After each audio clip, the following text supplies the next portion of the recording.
Alors EFI Industrie est né en avril 2022 du rapprochement entre la société Grain d'Orge et la société EAC. L'objectif de ce rapprochement est de concevoir et de fabriquer des ornements métalliques et plastiques destinés à l'industrie du luxe. Des bouchons pour la cosmétique, des petites pièces métalliques pour la maroquinerie, les sacs à main, la lingerie, le maillot de bain. Nous sommes environ 200 personnes réparties sur 5 sites industriels.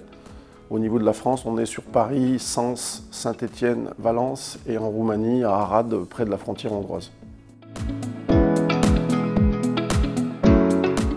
Le facteur déclencheur, c'est en fait que le rêve devienne réalité, puisque ça fait plusieurs années qu'au fond de moi, j'ai envie de constituer un groupe de plusieurs sociétés spécialisées dans des techniques et des savoir-faire différents. Ensuite, c'est la réflexion de la plupart de mes clients qui me disaient qu'il fallait que j'atteigne une certaine taille critique pour les intéresser encore plus.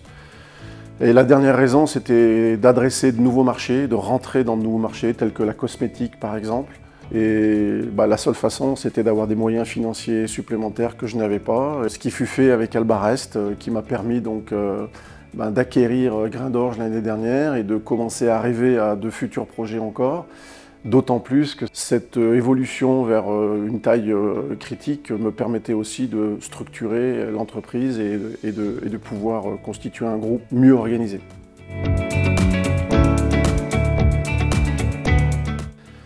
C'est une transformation majeure. On passe d'une petite société que je reprends en 2002 avec 7 personnes à aujourd'hui un groupe de plus de 200 personnes. On passe également d'une dimension technologique, créative, dynamique, mais avec des moyens industriels un peu limités, à une acquisition qui nous fait rentrer dans le monde de l'industrie française, dédiée au monde du luxe. Donc vis-à-vis de mes clients, c'est une question de crédibilité, de visualiser l'ambition qu'on porte à travers EFI Industrie. Et puis c'est également la possibilité, grâce au soutien d'Albarest, de pouvoir recruter du personnel, de pouvoir amener de la compétence dans l'entreprise, de la structuration, du contrôle de gestion. En fait, la volonté de EFI Industrie est de rassembler un peu tous les savoir-faire du monde du luxe, qui avec le départ des productions en Asie s'est éteint un petit peu, et donc c'est rallumer la flamme, mettre l'humain au centre du jeu pour que le Made in France reprenne son vrai sens et sa signification.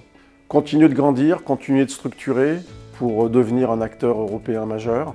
Donc ça va passer par de la croissance externe, de l'investissement dans les entreprises du groupe et renforcer le savoir-faire qui est indispensable à l'industrie française.